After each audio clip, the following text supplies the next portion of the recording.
Assalamu alaikum warahmatullahi wabarakatuh. Sauti ya Mwalimu Dimoso inakukaribisha darasani. Na maisha ni safari. Watu wanasafiri kwa sampuli nyingi za safari. Lakini leo nakukaribisha, hebu tuisafiri safari ya maisha ya ndoa. Ndoa ni ibada. Kila ibada imewekewa kanuni ili ibada hiyo iweze kufikia lengo. Naam, ndoa ndio maisha yako. Ndoa yako ndio furaha yako, lakini pia ndoa yako ndio majuto yako. Naam, karibuni.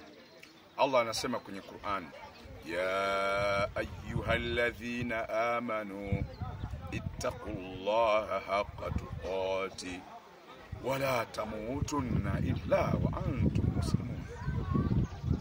Enyi mlioamini, mcheni Mola wenu kisawasawa, yatekelezeni kikamilifu maagizo ya Mola wenu, na hayo ndio yawe maisha yenu. Msifikwe na kifo isipokuwa mfe aliyekuwa ni Waislamu. Tumuombe Mwenyezi Mungu, mimi na wewe, Allah yafanye haya maisha ya dini ndio maisha yetu, na asizichukue roho zetu isipokuwa tufe tukiwa ndani ya vazi la imani. Na mkono kwa mkono mpaka peponi. Ndugu katika imani, kwa hivyo aya hii na nyingine zimesuniwa kusoma katika hotuba ya ndoa, zikiashiria kuwakaribisha wanandoa. Karibuni katika maisha ya ndoa. Maisha ya ndoa ni fursa ya kumcha Mwenyezi Mungu kisawa sawa. Mume atamsimamia mke, na mke naye atakuwa mshirika mwenza, atarejesha mrejesho. Hii ni timu ya watu wawili wanaotakiwa washirikiane, waleane, ili waweze kuishi kidini, wachungane. Huu ndio Uislamu. Sasa maisha ya ndoa ni fursa. Si kila mtu ana jicho la kuiona fursa. Kuna wengine hawaioni fursa maisha ya ndoa. Kwani ni wangapi wasanii wanaripotiwa kwenye mitandao, wana hela, wana kila sababu ya kuweza kumiliki wake, kuoa, lakini wanateketezwa na zinaa. Anatajwa msanii, inakuja listi ya wanawake ambao ameshazini nao, alafu anasikia ufahari. Kwa hivyo hii jamii imeoza. Kwa hiyo sio kila mtu ana jicho la kuiona fursa ya ndoa. Tulio wote tuseme alhamdulillah, tujikubali. Kuoa sio jambo la masiara. Watu wengi hawawezi, wanaishia zinaa. Kwani hakuna vijana akiambiwa ndoa anasema hajajipanga, lakini kwenye zinaa anazini. Huku hapo wengine wanawekana vimada kwenye majumba. Lakini bahati mbaya sana, wakati gharama wanazozipata kama kuishi pamoja ni kule kule, kulishana kule kule, kutibiana kule kule, wanashindwa kuhalalisha ikawa ndoa, wanateketezwa na zinaa. Kwa hiyo fursa sio kila mtu anaiona. Wanaoiona fursa ya ndoa, yani wapewe maua yao. Yani wajikubali sana. Lakini fursa unaiendeaje? Kuna wengine unaiendea fursa ya ndoa kwa kwanza kuzini, alafu utokee kwenye ndoa. Kuna wengine siku ya ndoa wanaweka muziki, wananajisi nusu ya dini.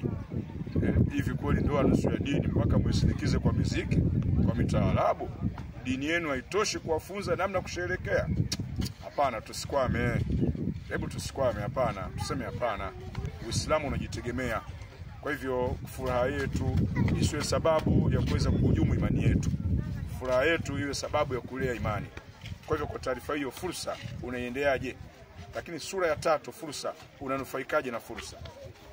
Kuna watu wananufaika na maisha ya ndoa, lakini kuna watu hawanufaiki na maisha ya ndoa. Shida kubwa ni kwamba wameiendea fursa vibaya, ndio maana wanashindwa kufikia malengo. Sasa mimi na wewe tunahitaji maisha ya ndoa yarejeshe furaha.